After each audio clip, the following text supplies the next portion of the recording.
we have been able to achieve and hold that #1 ranking by ACEEE is that we have a very vibrant vendor community, a very vibrant industry with really, really talented people.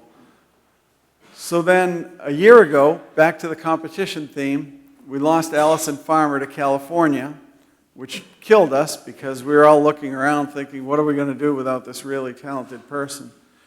And fortunately, she's back here today. Still lives in California, but we're graced with her presence. So Alison Farmer, she's a PhD. She's a physicist with a deep dedication to energy efficiency in buildings.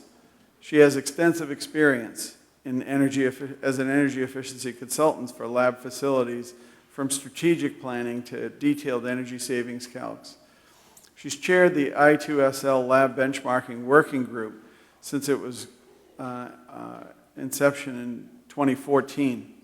She holds a bachelor's and a master's in physics from University of Cambridge and a PhD in astrophysics from Caltech. So please welcome Alison Farmer.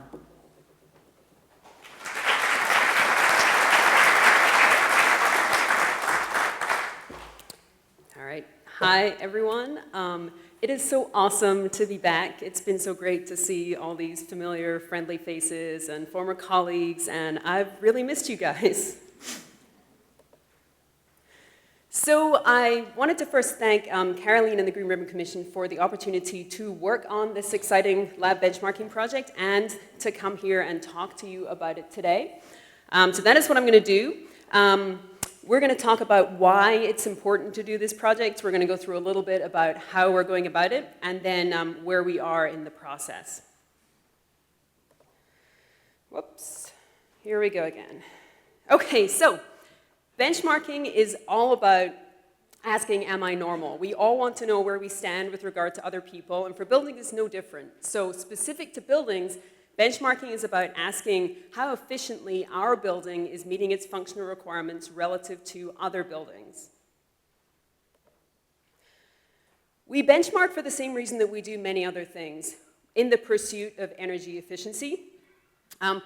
So basically, benchmarking is a step on the way. It's about catalyzing energy savings in a number of different ways. We do it for a number of different reasons. We might do it to prioritize energy efficiency targets in a portfolio of buildings. We do it to set the context for a building's energy consumption. Sometimes we're doing it so that we can get a plaque in the lobby or to comply with regulations.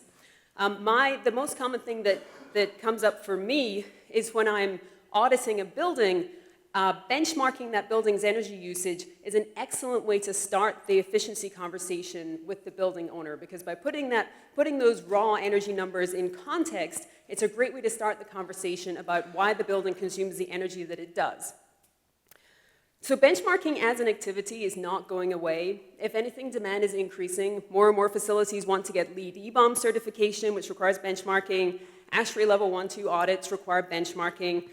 Energy Star is, of course, itself a benchmarking activity, and increasingly disclosure ordinances, energy disclosure ordinances from municipalities and states require benchmarking as part of the disclosure process, and for good reason, and we'll certainly get back to that. So to be clear, when I'm talking about benchmarking today, I'm talking about whole building energy benchmarking. So I'm not talking about the sort of thing that we heard about from Travis to do with MIT Nano, looking at individual systems benchmarking. And we're not looking at sub-metering data. We're looking at whole building energy usage data. It's the same thing that Energy Star does or the Labs 21 tool does, if you're familiar with that. And what we want to do when we benchmark buildings is to compare our building with other similar buildings. We want to make a fair comparison. That is, we want to compare office buildings with similar parameters. And to do that, we take account of where the building is located and the various functional requirements of the buildings. So for example, it wouldn't be fair to compare a building in Miami directly with a building in San Francisco because the weather is so different. That would be wrong. At the same time, if my building leaves the lights on all night, then it would be ridiculous to only compare that building with other buildings that leave the lights on all night. You want that building that leaves the lights on to look bad. So it's pretty obvious at each end of the spectrum which things buildings should get a free pass for and which things they should not. In between those two, there's something of a gray area, and for labs, it's a pretty big gray area. So, over the years, the tools that we use to benchmark buildings have gotten more and more sophisticated and advanced. There's some really nice tools from LBNL, like the Buildings Performance Database, that are really very sophisticated at this point. And of course, Energy Star now covers a large number of different types of buildings.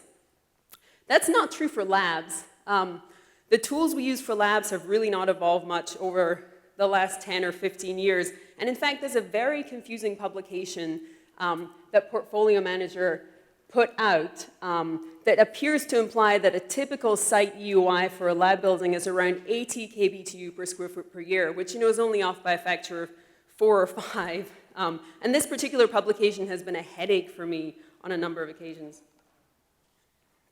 I don't know why it keeps showing up. So, why does this matter to us here today?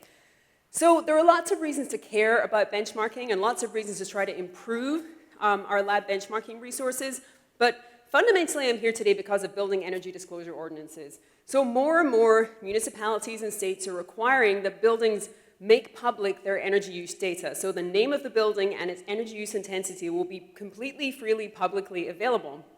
The plot that I show at the bottom here is the EUI distribution for different types of buildings from the 2014 Boston Energy Disclosure Ordinance Report, the BERDO report. And I probably don't need to tell you that the orange dots right in the middle are the labs, the ones that are way higher than most of the other building types. So without context, labs are going to look like energy hogs. They're going to look really bad. Especially, say, your building is in the top half of that lab energy distribution. It's going to look pretty bad for you.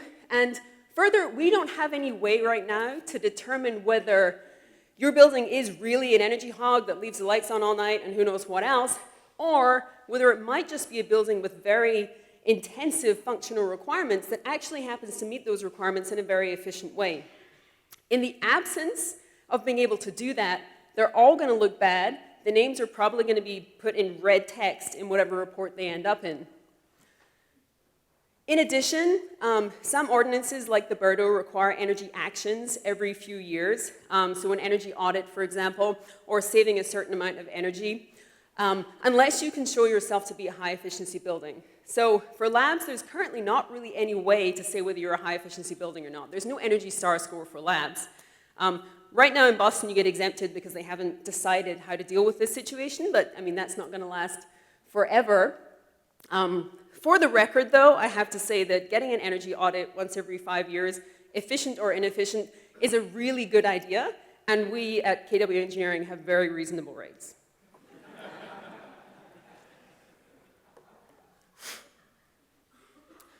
So hopefully I've convinced you that this is a problem we should care about. But why is it so difficult to benchmark lab buildings? Basically, it is because lab buildings are all very special snowflakes. They're all very slightly different with unique requirements. We've heard a lot about that today, actually. So if you're trying to compare two office buildings, for example, it's not that hard. You do what Energy Star does. You ask how many people work in the building, how many computers are there in the building, what are your nominal operating hours, and then you can make a pretty fair comparison between different buildings. For labs, it's not like that. You have to ask what kind of research is done in the lab. Is it biology, chemistry, physics, something medical? Is there a vivarium in the building? Are there clean rooms in the building? That's not even getting to safety regulations, freezer farms, all the rest of it. There's so many questions that you might have to ask about a lab building in order to make that fair comparison between different buildings. So efforts have been made in this direction, so I'm going to tell you about the best data set that exists out there right now. Some of you are probably already familiar with the Labs 21 benchmarking data set. It's been collected, it's essentially a crowdsourced data set. It's been collected over the last 15 years, volunteer submissions from facilities all across the US. Here's the distribution. Yeah, there's also the distribution of the year of submission there. You can see it's been pretty consistent across all those years. So what this tool does is, in addition to collecting energy usage data on all of these labs, 550 now, it's a lot of labs, that is lab buildings, 550 of them. It collects the energy usage data and information about the things we think we should be giving lab buildings a pass for. So for example, the type of research that's done in the lab area, and a couple of other filtering parameters. So this is a great example of what crowdsourcing can do, and there's no other data set like this, and this is publicly searchable, although the data is anonymous. So now I'm going to tell you the downside. So the reason we ask these questions like how much lab area is there in the building, what type of labs are there in the building, is because we think that's going to impact the energy that the building is forced to consume because purely of what it is. So when we look at the data, we expect to see a correlation between, for example, lab area ratio and EUI of the building. And this plot here that I'm showing actually shows that there is a statistically significant correlation between lab area ratio and lab energy use intensity. That's probably not what you noticed when you saw this plot, though. What you noticed is there's a ton of scatter. And of course, this is only a slice of the data. If we include all of the other parameters that we ask about and do a full multivariate analysis, it looks the same. If you like statistics, the R squared of the overall fit is 11%. That's not a very useful correlation. So what is the scatter? So a little bit of the scatter is actually the signal that we're looking for. We're actually looking for buildings that, given the same nominal functional requirements, some of them use more energy, some of them use less energy. Some of the scatter is building efficiency. It's what we're looking for. Unfortunately, there's all kinds of other things that could be also producing this scatter, and honestly, I wouldn't be comfortable grading a building based on this data set. So some of that is the fact that we collected data over 15 years from many different states in the US, almost all of them, and there was a lot of different weather variation over that time period and geographically, so there's going to be a lot of scatter in the data right there. Another thing is that hundreds of different people submitted the data to the tool. Some people interpret the instructions slightly differently from others. Some people don't read the instructions at all. And you'll see, for example, there's a number of points lined up along the 100% lab area there. I'm pretty sure these buildings at least had a couple of bathrooms. So we have a few issues there. Another possibility, though, is that we're not asking quite enough questions about the labs. Maybe there's other things we should be asking to more fully characterize them to enable a fair comparison. So the question is, can we do better? And I think we can do better. And to phrase it slightly differently, the question is, can we pick winners? Can we identify high-efficiency lab buildings based on this sort of standard benchmarking approach, where you're asking a limited number of questions about the building and trying to pick high-efficiency buildings the way that Energy Star does? So this is a good time to mention that there's no mystery about the energy that lab buildings consume. Given some time and given somebody to talk to and ask a lot of questions of, we can absolutely figure out where all the energy is going in a lab building. It's not a mystery, it's not magic, it just takes time. And with something like this, we're trying to figure out how to minimize the reporting burden for owners, because owners have to report this data for all of their buildings, and they can't be doing a full walkthrough and full energy modeling analysis for every building every time. So, yeah. So when we're asking the questions of the owners here, we're really trying to see whether there's a certain set of questions we can ask to get the essential information that we need to do that comparison. So what we're going to do is we're going to build a better sample of lab buildings. It turns out that this is something that comes up in a lot of different fields, picking winners based on limited information. So if you want to predict the winner of a horse race or a golf tournament, or if you want to determine whether a medical device works or not, you come up with the same issues. You ask the same questions. Recently, I was talking to some genetic engineers who were trying to pick promising strains of yeast to improve fermentation products. And they have exactly the same problem with picking the promising strains of yeast.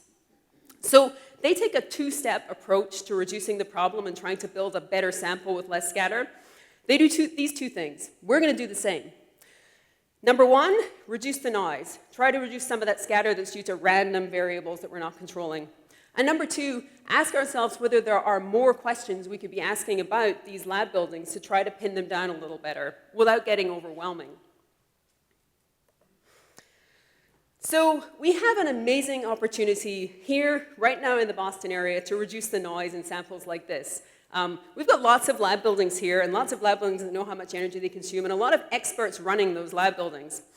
So if we took, instead of a distribution of buildings across all of those states, if we took just Boston, just the Boston area, and we took a single year, for example, 2014, the last year for which energy disclosure data has been submitted, then we'd already wipe out so much of the weather variations that plague other types of studies like this. If we also do a controlled study where we try to issue clear instructions and try to make sure that there's good communication between everybody who's submitting and receiving data, then that's another way to ensure consistency of the data set. Another thing that comes up in this particular context in particular, because we're talking about college campuses in the Boston area, is the fact that the Labs 21 tool that I showed you before doesn't really treat central plant energy properly or consistently, and we can do a better job with that to cut down on more of that scatter.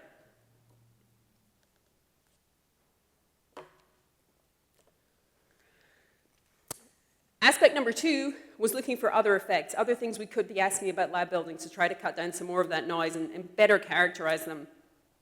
So the standard approach involves asking about the amount of lab area, the types of lab, nominal hours of occupancy of the labs. We all know that there are some grad students there at 3 a.m. That's not what we're asking about. And then we're going to add some additional questions here. We're going to ask about, for example, the number of fume hoods in the building. We're going to ask for a list of some of the high-intensity spaces, clean rooms, that sort of things that we can use to flag potential high-energy use in the building. And then we're also going to ask a few other questions. One of the ones I'm really interested in is asking about the building's reputation on campus. Every building has a reputation for being an efficient building, design or operation, or an energy hog, or a beast, or something else. And I'm really interested to know whether there's any correlation between that and the actual efficiency of a building. So I'm very excited to get that data when we do get it. In addition, for the purposes of this study, I'm asking additional questions about the building. And this is about the building systems and various efficiency features that are present in the building. These are not functional requirements of the building, so they're not things that we're giving the buildings a pass for. This is to enable me to test any hypotheses that we come up with. So if we come up with a classification scheme that might identify high-efficiency buildings, I want to be able to go back to the data set and say, well, are these the buildings with the features that would probably make them high-efficiency buildings? Just to kind of test things, to make this more robust. So a little bit of detail on the survey itself. This survey was the vision of the Green Ribbon Commission, and the 7 higher ed working group member schools that have labs on their campus are going to be submitting their data for this study. I'm expecting a total of about 150 lab buildings. I should say that when any reports come out from this study, the buildings' identities will be anonymized. We'll be looking only at general trends in the buildings and not naming and shaming. The same certainly cannot be said for the energy disclosure ordinances when they come to your lab buildings. So this is a great way to get out ahead of that and to provide good context for why the buildings are consuming the energy that they are. Right now, we're in the data collection phase of this project. 3 of the 7 schools have provided partial or complete data to me already. You know who you are. Thank you so much for that. The others, I'm hoping, will come in at some point over the next month or so. Provided we get the data over the next month or so, we should have the report out sometime in May, so definitely look out for that. So I hope that I've convinced you that this is an important and exciting study and that this is the best time and the best place to be doing this work. Just to summarize the last couple of slides here, I want to talk about the impacts that we expect the study to have. First of all, as I mentioned, we will inform those energy disclosure ordinances that are increasingly releasing lab energy data to the public. We'll provide context for why the energy use is as it is for lab buildings. We'll break that down by lab type. We will assess whether it is possible to classify and pick high-efficiency lab buildings based on a reasonable number of questions that we ask about the lab buildings.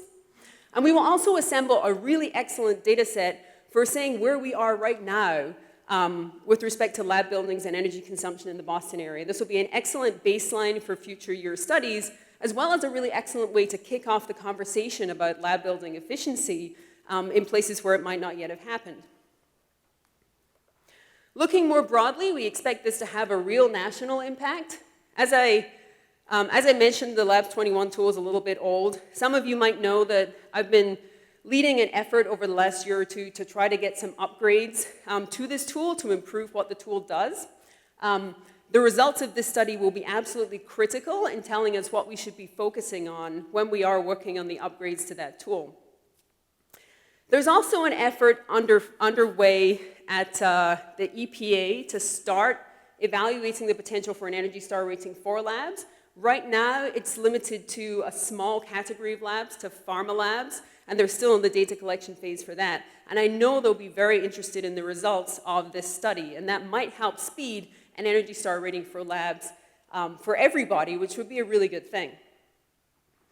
And lastly here, but certainly not least, this will be an excellent way to showcase what we all know is the case, that Boston leads the nation when it comes to energy efficiency and particularly lab building energy efficiency.